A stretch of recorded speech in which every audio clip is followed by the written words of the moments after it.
Hey there, welcome back to another episode of the Offset Podcast. And today we're talking about something that's really important to all of us, not just in post production, but everyone, and that's mental health.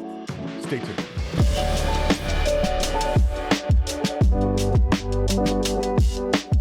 This podcast is sponsored by Flanders Scientific, leaders in color-accurate display solutions for professional video. Whether you're a colorist, an editor, a DIT, or a broadcast engineer, Flanders Scientific has a professional display solution to meet your needs. Learn more at flandersscientific.com.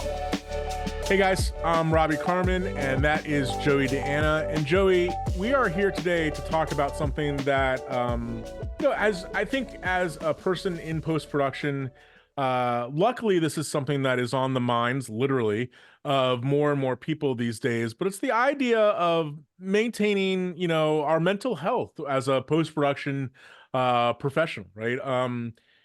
Fortunately, mental health is something that has been pushed to the front of a lot of discussions, not just obviously in post-production and production, but just in general in the world these days. And that's good. I mean, the world has been going through a lot. We finished a pandemic, economics and politics are always stressful. There's always something bad in the news happening, all that kind of stuff. And I think it can be just in general, not even working in post, difficult sometimes to maintain. And then we just find ourselves in an industry that is full of stress. It's full of deadline driven things. Unfortunately, it's sometimes, full of not the nicest people in the world, There was a survey that came out that went all over the internet that said being a TV editor was, I think, the second most stressful job. I buy it, man. I totally buy it. And so, we want to talk about kind of our feelings on some of these hot topics. I have been trying over the past couple years to be having these discussions, being more vulnerable about my own problems and, issues, and just have that conversation with more people because, the one thing as I've started talking more and more to friends and peers about mental health stuff, it just seems that there's a lot of, people were like, oh yeah, that's happening to me too. Oh, I feel that same way. And so I think it's easy sometimes in, especially the nature of how we work in dark rooms, often by ourselves, to kind of feel isolated and alone, and that you're the only person potentially struggling with these problems. I just think it's not true, right? I think the more that we can talk about it and the more that we can be open about it and, try to overcome some of these challenges or at least manage some of these challenges, the better. I think it's an important topic for us to go into. And so I do want to start off by saying, though, you and I are not psychologists. We play psychologists in the suites with our clients, but we are not psychologists or psychiatrists. We are not mental health professionals. We're not qualified in any shape or way to give you actually any concrete mental advice other than our own experience. So if you do find yourself really challenged and really struggling, let us know, let somebody know. There's always somebody there to help. If you're in crisis, please find somebody to that you can talk to and help you. And hopefully, some of the things that we'll talk about today can give you a little bit of guidance as well. So, Joey, the first thing that I want to talk about in mental health is just, I think why is this something that we have to focus on? And I think the reason why we have to focus on it is because it's a real crisis for a lot of people, right? We always put so much effort into physical health, which is important, right? Stay, especially for guys like us who are sitting in dark rooms, sitting down all the time, not moving a lot. But mental health traditionally has been one of those things that's kind of like, oh, whatever, just get over it, you'll be fine, suck it up, be tough, whatever. And I think that's to the detriment of a lot of people, Yeah, and I think it is important in our industry specific because no matter where you are in post-production, I've always said this, it is a people business first. Yeah. Right. So we are dealing with people of all personalities, of all stress levels at various parts of different projects. It is negotiating the pile of people's feelings and emotions across the production pipeline is a very important skill to develop. And we've talked about it in terms of how to communicate with clients, but we haven't really talked about how everybody's mental health kind of plays into this too. And it's a people industry, but it's a pretty stressful people industry. So Yeah. how do we make it less stressful for both us and for the clients and for the coworkers and colleagues? Yeah, and in general, I think we as an industry are doing better weeding out the people who are just, you know, bringing that drama. You know what I'm saying? And Yeah. because I had my wife worked for a large post production facility for a while, and you know, she recalls a scenario where if TV's on, we're working, kind of thing, and it's just like that old school kind of work until you drop, don't have any breaks.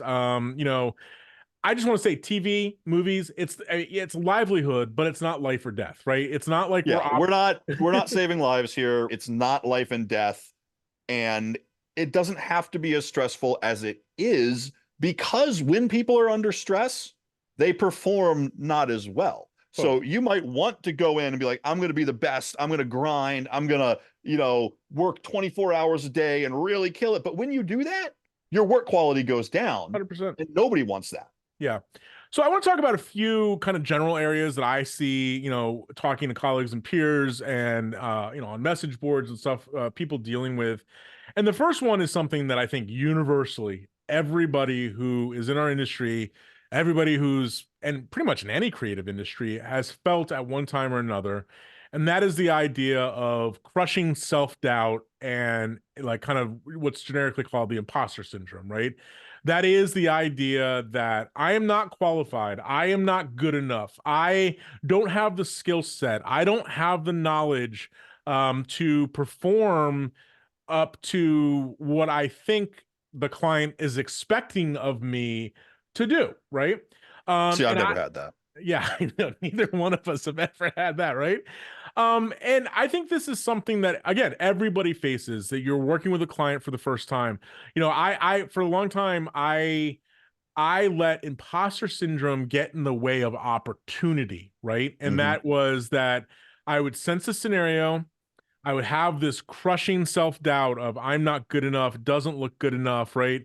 And I would bow out of opportunities because of that self-doubt.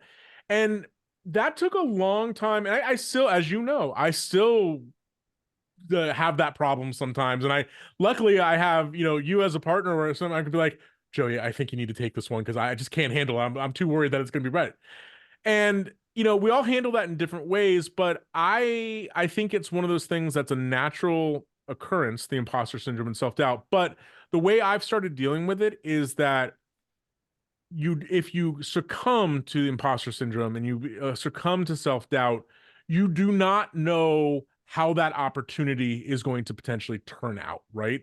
Putting Yeah. yourself, and I think back, every semi or really uncomfortable situation that I put myself in a professional context, I can't think of a situation where it actually ended up the way the story in my head was telling me the Yes. way it was going to end up. In fact, almost every time I forced myself to go into that situation, it has been rewarding on the other end, right?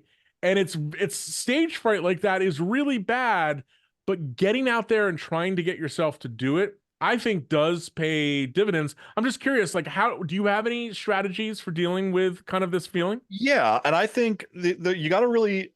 I try to put things in the analytical context, because when you make things more objective, it makes it easier to take the emotional part out of it. Yeah, yeah. I don't think, and I don't think you're saying this, that you should just take on any project, even if you're No, wildly unprepared for it, no, right? no. The idea is that you should have a good idea of what your capabilities are, what you're willing and ready to take on, and maybe just add 10 to 20% of it to it, so you can put yourself in something slightly uncomfortable, or take some risks. You can't develop your artistic career without taking some risk, but have an honest conversation with yourself about, is this project something I am even close to ready for? If somebody comes to me with something that's completely out of my skill set, I need to be honest with myself and with them, that saying, hey, this isn't This the is what I job don't for do, me. But right? if Yeah, someone yeah. says to me, here's a project, it's got these challenges, and I'm like, wow, I've never done exactly that, but I can kind of see a route to figuring it out. Then that's exactly the balance point that you need to strike with this. Now, for me, it's weird because this kind of the self-doubt, I think, can take multiple different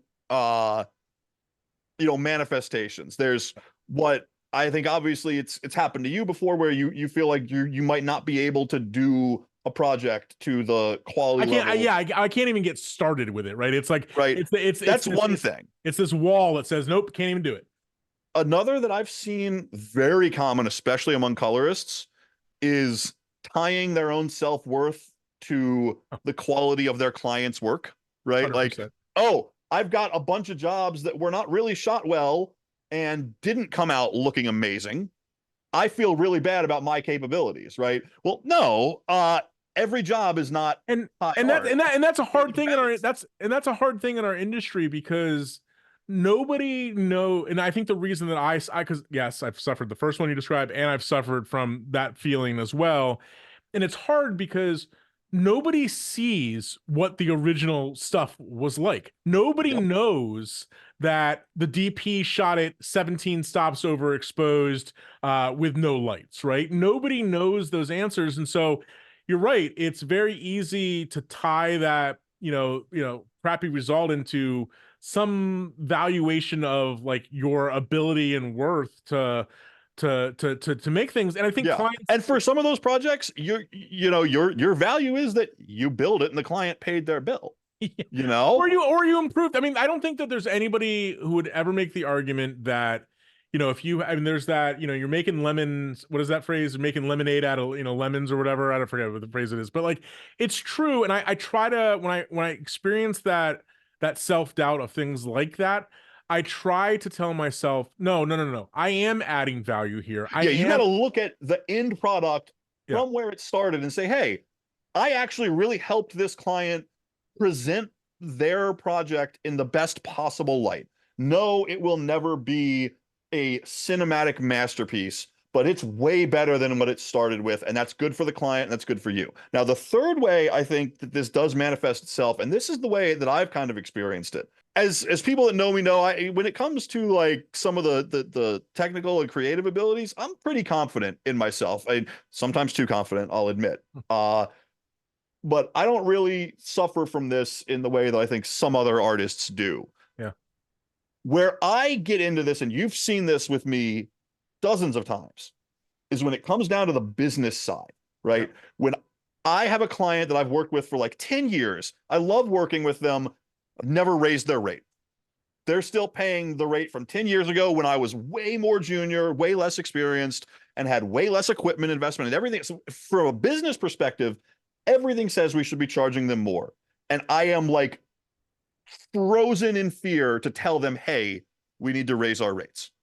Yeah, no, I feel like it's the exact same thing, just from a different perspective. It is the same thing. I mean, I see that self-doubt and that imposter syndrome feeling all the time in that regard from a lot of people, not just you, obviously. In that it's hard to play.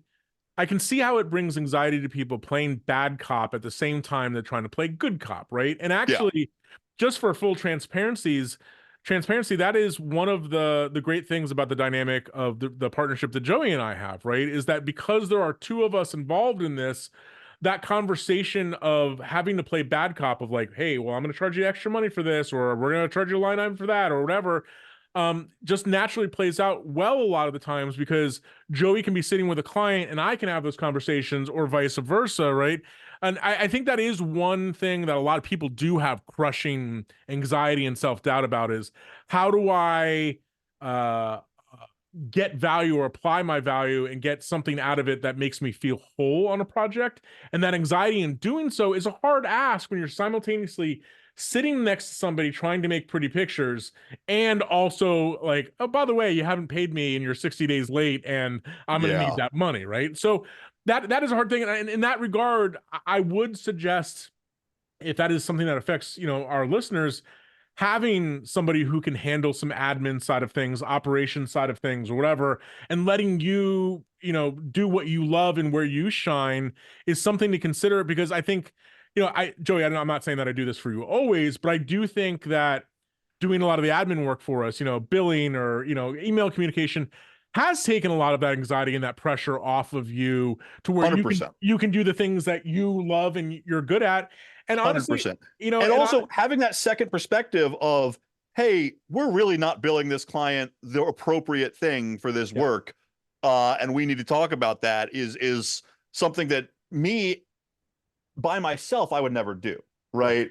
I would just go forever. Cool. I'm happy to have the work. It doesn't matter that we're billing them a completely under market rate. Cool. I 100% agree. I think the other area where I think self-doubt is a good thing and a bad thing is that it's the nature of our desire as artists to make things the best they possibly can is at the intersection of anxiety and OCD, right? And I see this happening more so with me than you, but I see it happening to a lot of peers and colleagues where the marginal improvements that they're making on something lead to this obsession and compulsion to not be able to let it go, right? And I feel like, this is just to be vulnerable and open about it. I feel in the early part of my career, I did this because I associated that obsession and compulsion to improve things as hard work, right? And I felt like, it was just something part of my ethos was to never give up, to keep pushing, to kind of keep doing it. And that led, I think, to a lot of stress in my overall relationships. And early on in my career, when I wasn't married or whatever, I was just doing that to myself, right? But later on, that obsession, that anxiety impacted my relationship with my wife. And one of my big regrets is that I didn't learn some of these lessons early when having kids. I mean, I feel like to a certain degree, I'm like, man, I was coming home at 1, 2 o'clock in the morning when my kids were, let's just say 1 to 5 years old. And my wife oftentimes tells stories about like this happening, that happening, this happening. I'm like, huh, I don't remember that. And, the universal answer is, oh, you were at the office. You know what I'm saying? And so I think sometimes our desire as artists to chase perfection actually is a slippery slope of chasing and inviting in anxiety and obsession and compulsion into our lives to do a work. Said it really simple, not said a really simple way. Not everything is art, right? And that's a lesson that took me a long time in my career to learn is that sometimes it's about improving it, getting it through the pipeline and calling it done and stop thinking about it, right? And here's the thing, like, I think, we touched on this a little bit earlier, but I think you got to think of the relationship between how much effort is going into something and the ratio of diminishing returns, right? If you're putting in super late nights, if you're really, really pushing and you're just going back and forth on something and you're making tiny little adjustments, you're really probably not making it better. You might be making it slightly different over and over and over and over again. But in all likelihood, you're not making it better with those kinds of obsessive adjustments. You could be utilizing your time in a more creatively effective and productive way. I agree 100%. And this is something that I've learned probably in the past 10 years. And that is, as I tell my kids sometimes, there's nothing good that happens after midnight, right? And it's kind of the same way. It's kind of the same way with projects. Based on what you said, I have learned that I am much better off at the end of a hard day at, whatever, 6, 7 o'clock to turn it off and walk away with it, get quality sleep, find something, whether it's go for a walk or play guitar or whatever I do to, release some stress and come back to it the next day fresh. Because it's remarkable how our habits can also increase this self-doubt, this anxiety, this obsessive compulsive. One of the things that and this is kind of transitioning into something related but a slightly different, is that our habits outside of the color suite or the edit suite or whatever also play into this general level of overall anxiety as well, right? It might not be imposter syndrome, I'm not good enough kind of per se to do it, but that obsession kind of works its way into other things. And here's case in point. I am the absolute worst with email and devices, right? I drive myself I did it this week. I'm sitting on the couch watching TV with my wife, and all of a sudden I get a ding. I look at the iPad, right? And it was a note about some innocuous kind of benign note about something that I'd worked on earlier in the day. What I should have done is just let that be tomorrow's problem. You say that phrase all the time. That's a tomorrow thing, That's right? tomorrow problem. That's a tomorrow problem. And I would have been better. Instead, what did I do? At 10:30, 11 o'clock at night, got off the couch, went back down to the basement, fired up the rig, made the changes. And the next thing you know, it's 1:30 in the morning. I've made a marginal improvement. But you know what happened?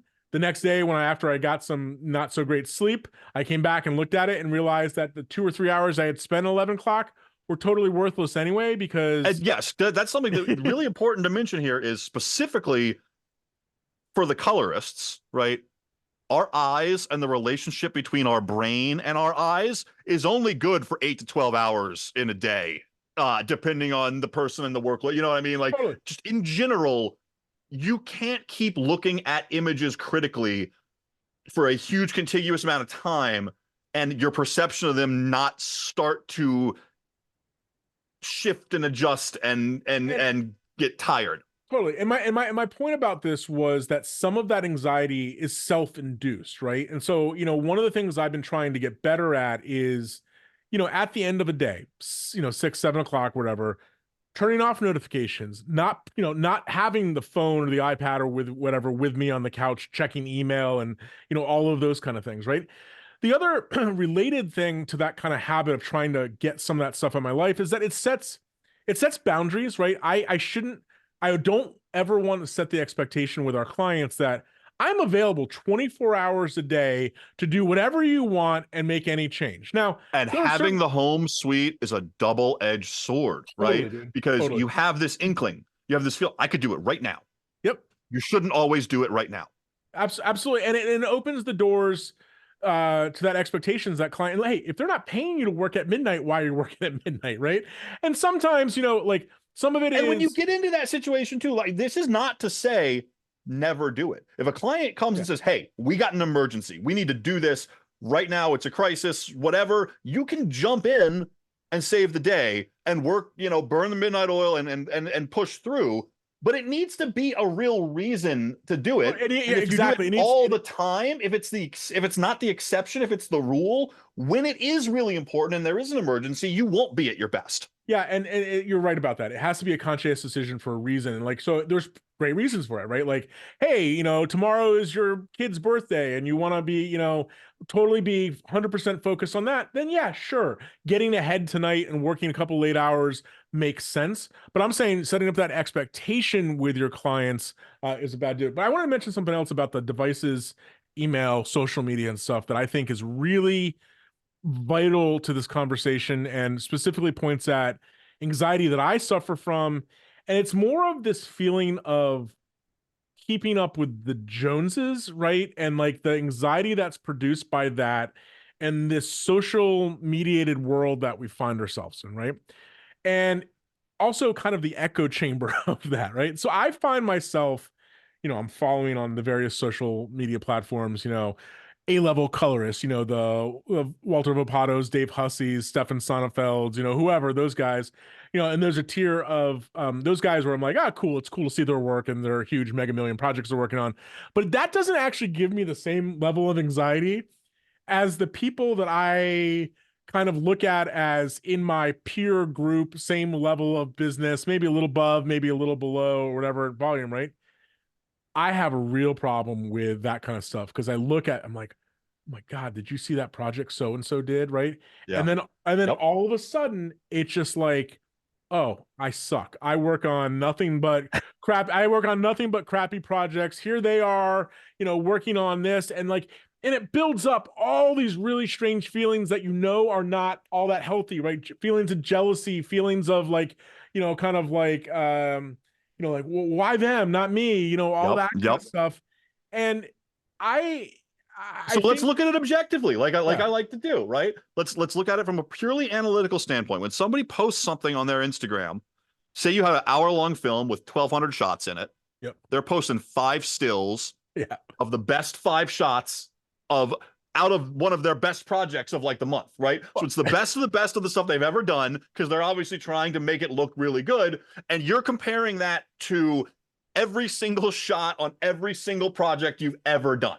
Absolutely. And there's nobody stands a chance. And the analytical side of my head goes, well, those 3 shots probably had nothing to do with together, and they probably didn't really match, and they probably brought it into Photoshop once they got the shots kind of picked out, and they probably improved them a little bit more, and and that kind of stuff.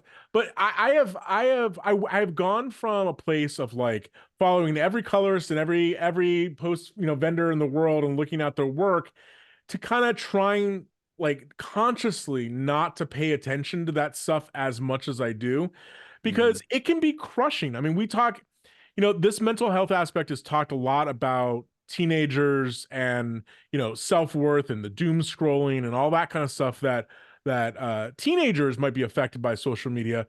I think, people in our, our 40s like us are just as vulnerable to it as kids, right? And looking through that and scrolling, and it gets to a point where you just kind of have to accept that, yeah, there are people who do better and cooler work than you do in the world, but all people that did better or cooler work than you this week. Right, exactly.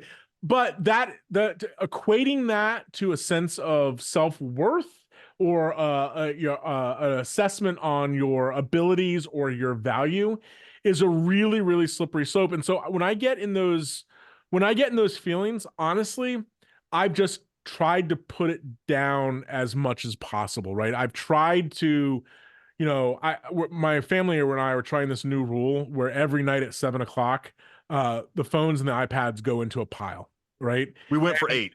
Right. And we're for a couple hours, it's a hard pull. It's like a really strong magnet, right? Those devices. But for a couple hours, the whole family is trying to do things like, I don't know, let's actually sit around a table and eat together. Let's, if we're going to watch a show, let's do it as a family. Like, let's be present, right? And I think that has in a really good way, that's helped kind of the overall positive mental outlook. And there's nothing wrong from taking breaks as far as I'm concerned with this kind of stuff. There is absolute value in social media and promoting your business and all that kind of stuff, but occasionally it can be just too much. And so there's nothing wrong with, hey, you know what? I'm going to take Instagram off my phone for this week, and I'm just not even going to be bothered by it and have that temptation to look at it. Things like that nature have helped significantly. Another thing I wanted to ask or kind of talk about is, it's this kind of, I don't know how to say it, kind of this idea of fighting burnout, but kind of the balance of healthy and non-healthy outlets to it, right? Oh, yeah. And I think we have all been a victim of healthy outlets to our stress and our, our management of stress. And I have found that the physical side of what we do really plays into the mental side of what we do. And that is, I find myself sitting in this, nice, expensive ergonomic chair, but still sitting all the time, right? Mm-hmm. And I have found that when I don't get the endorphins going a little bit, that really leads to bad mental states. And what I mean is that if I'm gonna have a hard week in the suite, I need to get my brain and my body going, or I just get more down the rabbit hole of stress, anxiety, etc. And I used to think this was total BS. You hear these stories about people who are gym rats and they talk about endorphins and that kind of stuff. And I know you started experiencing this a couple of years ago as well when you started getting back to the gym, right? Back to the gym when I first walked into a gym for the first time in my life 2 years ago. But to be clear, speak for a second about that outlet of, moving heavy objects, right? Like, what has it done for you in terms of your overall kind of management of stress and stuff? So there's a lot going on there. I think the most important thing is, like you said, there's healthy and non-healthy outlets for this stuff. For years, for me in particular, my unhealthy outlet was drinking myself to death, right?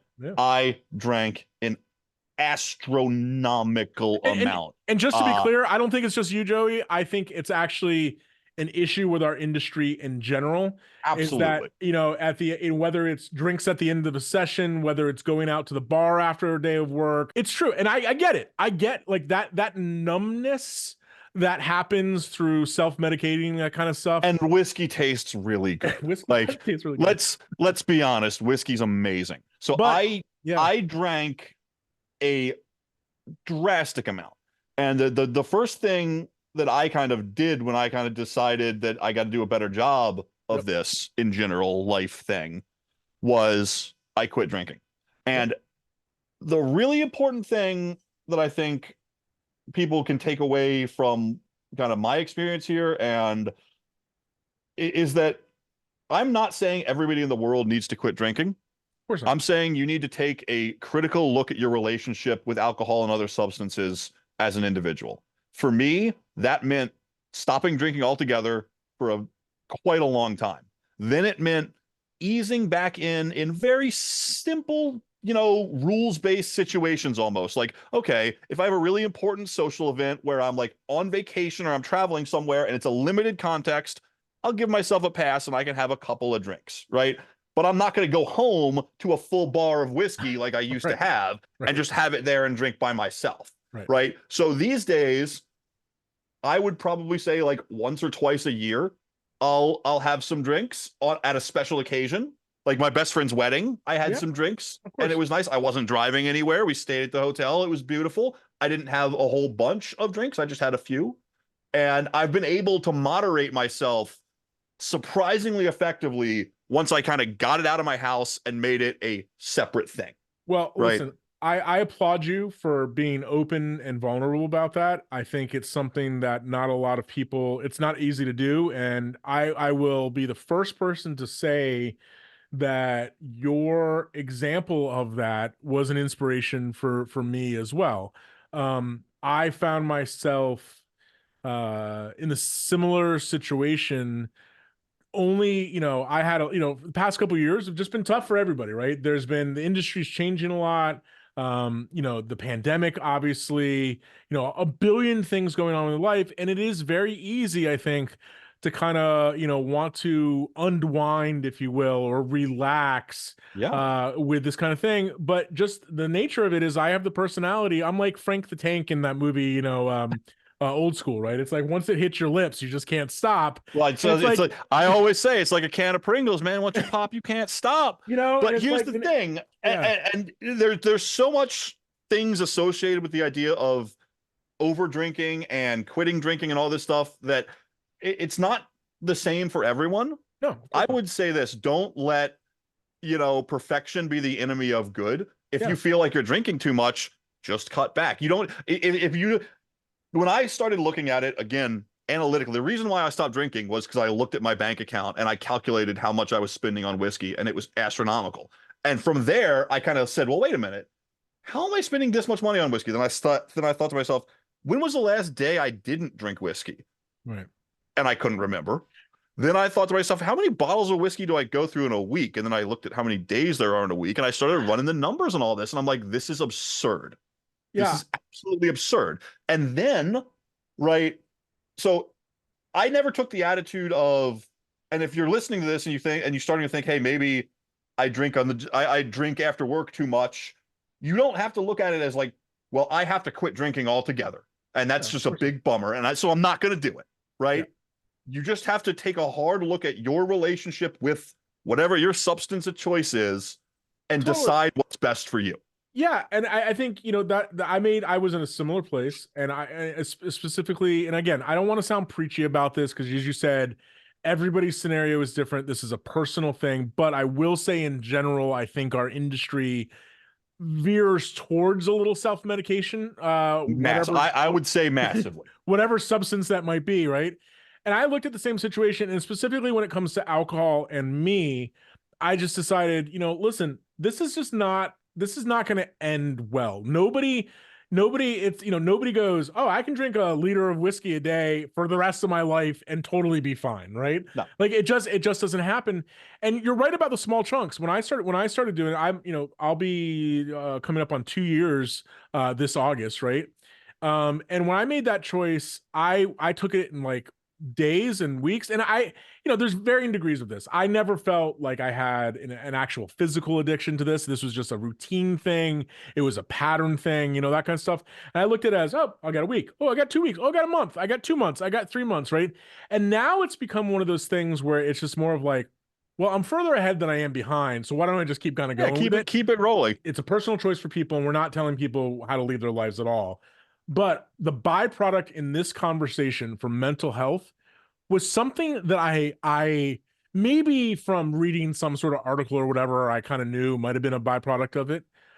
But it was ridiculous how much one thing, the self-medicating part of things led into the anxiety and OCD things being turned to 11, right? Because it Yes. was one of It those was an things. amplifier. It's an absolute amplifier the next day. It's all well and Yep. good and fun when you're in the middle of it and you're having fun, right? But the next day when you feel like shit and you have something important to do, everything from being short with my clients and my kids, to, full on like panic attacks about shit because, I'm not feeling great.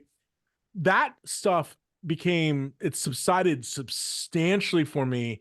And I was finally able to actually have some better understanding of the triggers that were causing these feelings of self-doubt and anxiety and OCD, and address those things without the veil of something else in front of it, right? And Yeah, and that's been the hugely last thing I helpful. want to kind of say about the alcohol aspect of this is that there are stereotypical people that have the stereotypical alcohol problem, right? I was never that.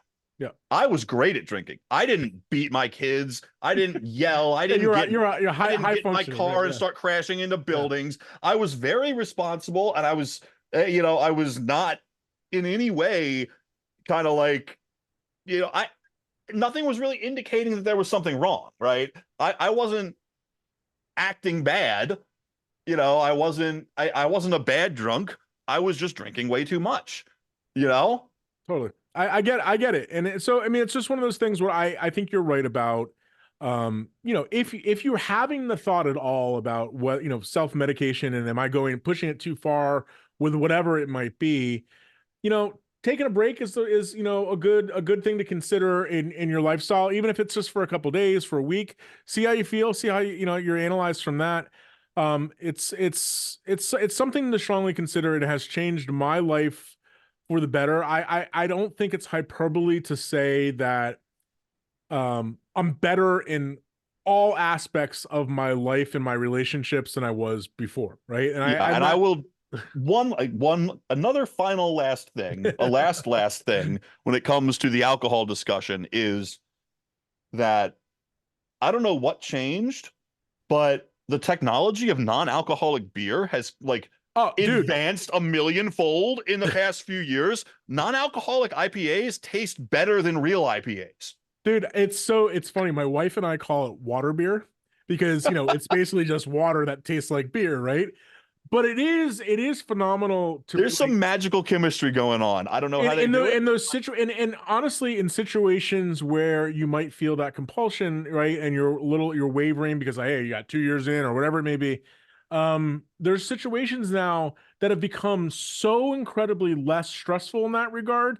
For example, we're going on vacation to Mexico tomorrow, actually, and we're going to an all-inclusive resort. And like, what's the point of an all-inclusive resort? It's to get wasted and just drink margaritas until you're blue in the face. This resort has like three different kinds of non-alcoholic beer. They have non-alcoholic wine. Of course, they can make mocktails of things, right? So like that situation where I want to feel like I'm fitting in, like, and you just it's easier and less stressful to explain. Like, I'm not that I feel like I need to explain to people, but like that kind of situation is indeed better. But going back one thing to the gym part, because that's where we started this physical part off, right? Is that I have found in turn, instead of, oh, it's 5 o'clock, let me go to the whiskey bottle, it's 5 o'clock, let me go for a walk around the neighborhood has, I'm not, I mean, listen, I'm still a little chubby, husky, ball of dough, right? I'm not admitting that I'm a personal physical specimen, but that half an hour walk around the neighborhood has done, I think, three things for me. One, it's like a physical improvement, getting out from, whether I used to have back problems, tight hips, whatever, from just sitting all the time. It helps significantly with that kind of stuff, right? I'm not getting any younger. Two, it gives me time to kind of break. We'll talk about this next, but kind of break away and kind of find an outlet for stress, right? Like when I'm on that half an hour walk, sometimes I don't bring headphones. I just walk and kind of listen to, nature sounds and whatever. Sometimes it's a way to great way to, "Oh, I've been trying to catch up on this podcast," or, those kind of things, right? And third, what it has really, really done is that you always hear about gym, and that's what I was just trying to say when we started this. You hear about gym rats being like, "Oh, the buzz from the working out, that pump, that feeling," like it's legit, right? Like the if I go for a long walk, like I go for a 4 or 5 mile walk, it takes me an hour or so. Like I feel like pretty like jazzed for like the Yeah. hour or two afterwards because those endorphins have run, and it's a good, so I think even if substances and that kind of stuff is not your thing, like literally just from sitting in the suite all the time, some physical movement, whether that be riding a bike, going for a walk, doesn't have to be hard, right? And in fact, Joey, I will sell you, this is gonna be the door. I don't think I told you I bought this thing. It's under my desk here. I bought it's the stupidest thing, but it's awesome. I bought an under the desk treadmill, right? Oh my God. I know. It was a lightning nail on Amazon, but it moves at like 1 or 2 miles an hour, like really slow, and it's awesome because all day I can just sit here. I'm seated down, but like it just kind of moves the legs. Anyway, that's a thing I knew you'd laugh at. So for Um, me, like I said, about 2 years ago, I started trying to focus on my health a little bit more. And part of that was I started getting into weightlifting. yep. And for the first time in my life, I went into a gym. Literally, like I'm not exaggerating when I say I spent my entire life and never exercised. And what I define exercise as, exerting physical effort with no No actual reason. goal to do work. It had never happened. Don't if you see Joey in person, do yourself a favor. Don't bring up like NFL, MLB. Like he'll just look at you and be like, "It's all sports ball." What? I don't know. Yeah, it doesn't, absolutely nothing for me. So when I actually started lifting weights intentionally, it really surprised me how much I enjoyed it. And then I enjoyed making progress and lifting more and getting better at it. And then it becomes kind of a pursuit in and of itself. And it has made more of a difference in my overall life than I could ever think of. And that leads me into kind of the next thing that I think we should talk about, which is different outlets for your stress and things like that, right? I think everybody should have hobbies, mental things, physical things that they like to do outside of work. I have a lot of those. That's never been a problem for me. However, the problem for me has always been I got a bad back. I'm tired. I don't feel like doing this today. My number one outlet for stress, I think, always has been, always will be, it will be no surprise to anyone who knows me, is getting on a motorcycle. A motorcycle is the greatest stress relieving, mind clearing device the human race has ever devised because it's never endingly fun, right? There's no not being happy on a motorcycle. It is incredibly focused. You can't let your mind drift into your problems because you're focusing on 1,000 different inputs at the same time while you're dealing with trying to stay control. alive on a motorcycle, right? Yeah. Right. You are. It helps with the self-doubt as you're going down the road, realizing that you are literally cooler than everybody else that doesn't have a motorcycle. That's awesome. But there's a big physical aspect to it. Bad back. I couldn't ride bikes for as long as I wanted to. I couldn't do things. I couldn't work on the bikes as much. Since I started lifting weights, I can get on a sport bike and ride it for hours. I've never been able to do that. My back doesn't hurt when I'm moving things around in the shop or I'm working on any of the other pursuits that aren't work that bring me happiness into my life, the physical barrier involved in those is so much improved from just 2 years of weightlifting. So like, if you want your mental health to get better, get your physical health better enough and improving enough that We can do the things you like to you're do. not tired. You're Yeah. not, putting I, off things that you'd rather do because you've got backaches or your shoulders are messed up or whatever, right? and yeah, I agree. And I mean, not everybody's gonna, ride a motorcycle, but I think your greater point is finding that hobby, finding that thing to do that is a stress reliever to you. And I think for a lot of us, we'll even find very tangential things to what our day jobs are, right? So for me, for example, as you can see, one of my many racks of guitars here, right? Music and playing guitar and building guitars and all that kind of stuff has always been like therapy to me, right? Like when I'm having a stressful day, sitting down and noodling on the guitar for a little while. But like I have made a conscious effort to really dive into it full bore. I like 2 or 3 years ago, I started building my own guitars. I just recently bought a CNC machine so I can cut bodies, like I can route bodies, like I can do all this kind of stuff. And it is an outlet for me that is not one where I'm answering to anybody else except for myself and what satisfies me. And there's a billion things that people can do, whether it's photography, it's music, it's various sport. Like golf is another one like that for me, right? Like there's something about playing golf that is simultaneously like energetic and therapeutic, right? Like I'm yes, I'm getting some exercise, I'm moving, I'm swinging a golf club, but guess what? I'm also walking a couple miles, playing golf. I'm out in nature and getting some sun. Like actually, we shouldn't miss like downplay that at all.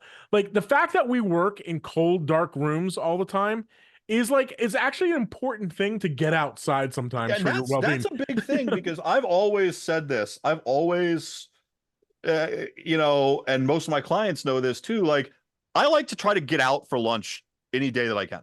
Yeah. It's not just because I want to have some lunch. It's because I want to walk away from the office for an hour in the middle of the day and be outside and be not in this Well, room focused. and there's something that we forgot to mention at the top of this when we were talking about imposter syndrome and self-doubt that I think plays into that, but plays into what you just said too. And that is one of the things that I think feeds a lot of people's issues in working in post-production and production is the fear, and the feedback of what others say about our work, right? Mhm. Whether it's a Frame.io comment, whether it's an email, whether it's a text, right? I have learned so much from you over the past decade or so of the way watching you and the way that you deal with comments and notes about things that is so like I really I'm not that great at it, but I really try to be more like you in this regard every day because and you know this, Joey, I get so flustered sometimes by feedback and like it's just like It sometimes like does. it's like why are they attacking me? Why is it like why do I like this like it's a hard thing and there's not a solution for everybody about how to deal with that feedback. But one thing that I have really been trying to do, and I think it's worth this for everybody to try to find something like this. So let's just say I log on to Frame.io and there's 200 comments on a 5-minute video, right? And I'm going, ah, Jesus, right? Like this is the end of my life. In the years past, what I would do is I would immediately have an emotional reaction to that, right? The step number one. And then step number two, pull open the project and in like an angered way, start banging through the notes and be like, well, God damn it. Yeah, I'll make it pink. Sure. Whatever, right? What I try to do now is not let my first initial emotional reaction to things cloud what I'm going to do. And that parlays into the fact of it's not an emergency. Nobody's going to die, right? So what I've tried to do is read and process that feedback and then play guitar for a while, go for a Yeah. walk, go play 9 holes of golf, right? And then get on it. And it is remarkable about how giving myself some space between anxiety laden thing and hobby exercise kind of thing. If you use Frame.io, Dropbox Replay, any kind of comment-based review system, turn off notifications and never turn them back Totally. on. And that goes into Because that. they come in Yes. blocks, right? You'd be like, okay, here's the Yeah. comments, here's more, and And then you because get this, like, it's never ending and it's stressful. Turn the notifications off. And because of the asynchronous nature of it, right? It can come in at any given time. Yes. So all of a sudden it's 11 o'clock, as I described earlier, and you're sitting on the couch and you get this comment and this feeling this feeling of immediacy. Like, I need to do something about this. Yeah. Your right client now is not sitting there at 11 o'clock saying, oh God, what was Robbie thinking? I'm going to ruin his night. No, that's the time that he found the time to do the review. And also there's ways of managing that stuff too. Like, I think time and space is number one, but also number two, and I know we talked about this on our very first episode about dealing with client feedback. But there's ways of dealing with this, I think, that you can to reduce the internalization, right? So if I read a comment, and let's just say the first time I read a comment, I'm like, what? Like, no, like, that's the stupidest thing I've ever heard, right? Instead of letting that story percolate in my head, the very first thing I'm trying to do when I get situations like that is ask for clarification. Can you tell me that story of that comment on a Zoom call, a phone call, or ideally in person, and so I can better understand it? And 9.9 times out of 10, the story that I was telling myself in my head about that comment is not at all the story that the client is telling me about that comment. In my head, it's doomsday. It's the worst thing that's ever happened to me. This is an attack on my livelihood. It's over. And they go, oh, dude, just if you have some time, that'd be great if you could fix that. It's no big deal. And you're like, what? Wait, what? I read your comment and I thought it was the end of the world.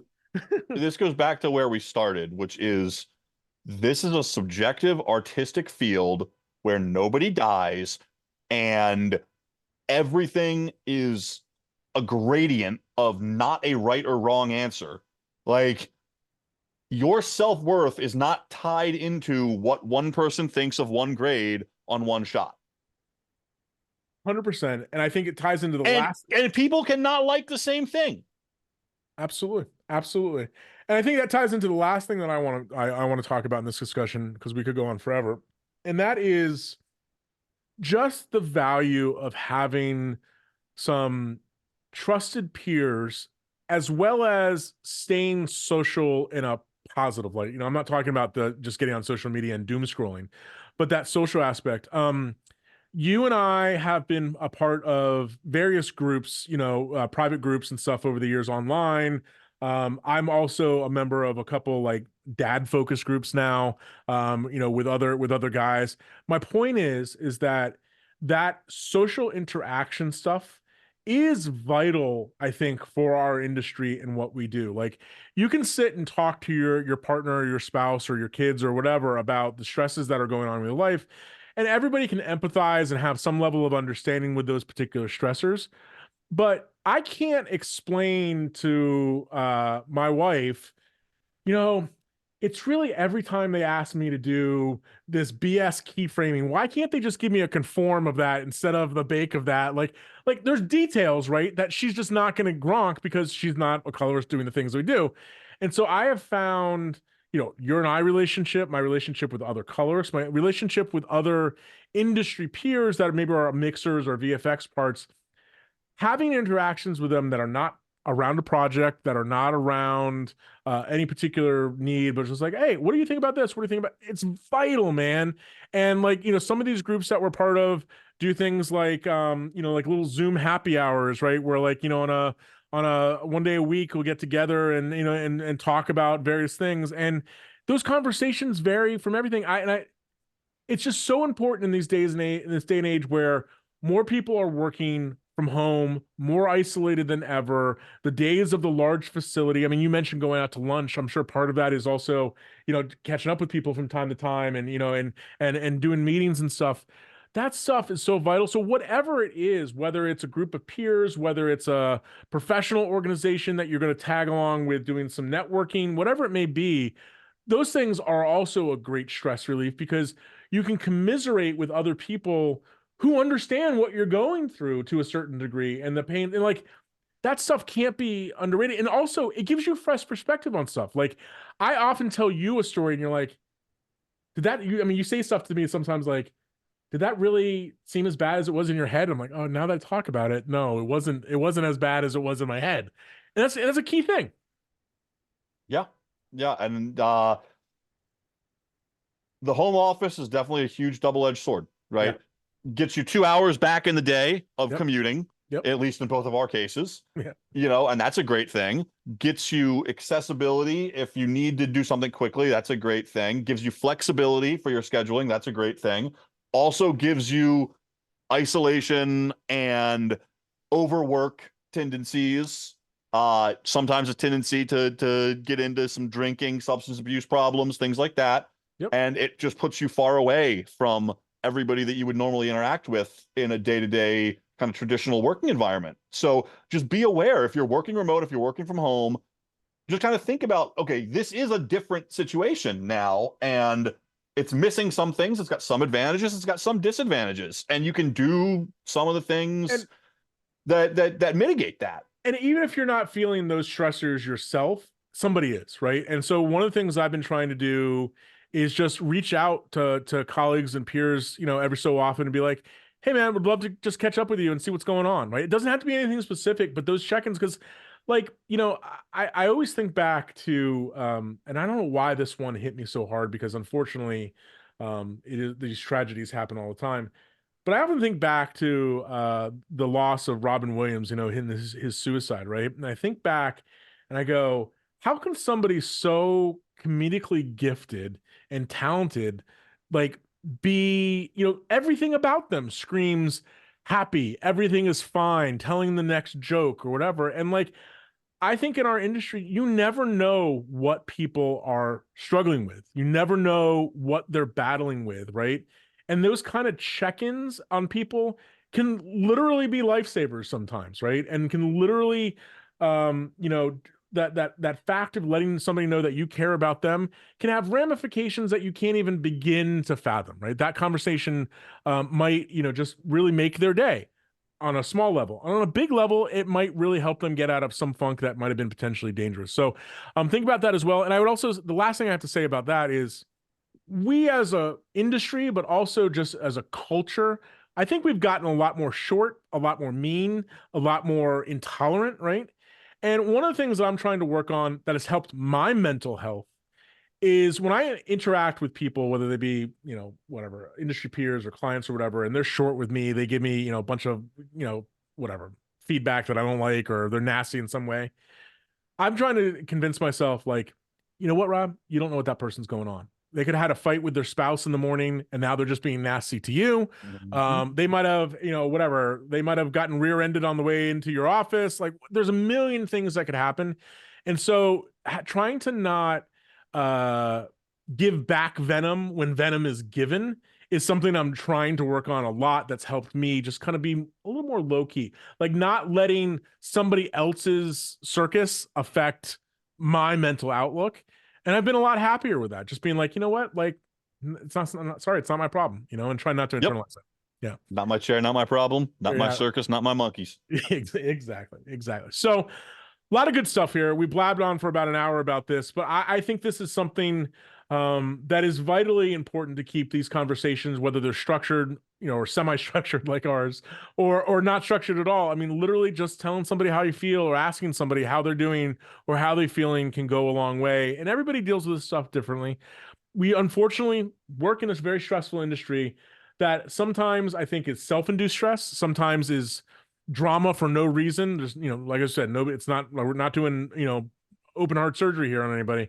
And keeping things in perspective like that, finding an outlet, exercising, finding some stress release that's not being abusive to yourself, like all those kind of things can help and go a long way. And so if there are strategies that you have or things that, techniques for reducing stress, other things that come to mind that we didn't talk about, by the way, today, things like meditation, breathing exercises, all that kind of stuff is definitely plays a role and can help. But if you have anything like that, just feel free to let us know, either in the comments on YouTube or on our site.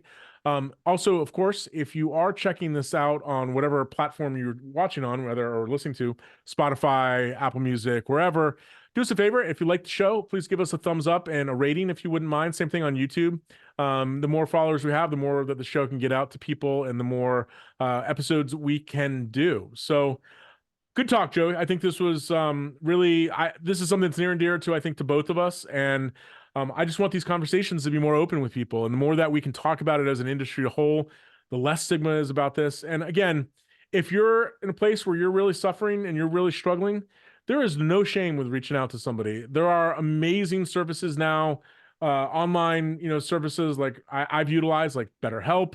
I've even, we didn't talk about it in detail, but like I even have like hired a personal coach who's helping me out with a lot of this stuff. There are ways to overcome and fight some of these problems. You just have to make that first step in doing it. And if we can help in any way, just let us know. So for the Offset Podcast, I am Robbie Carmen. And I'm Joey Diana. Thanks for listening.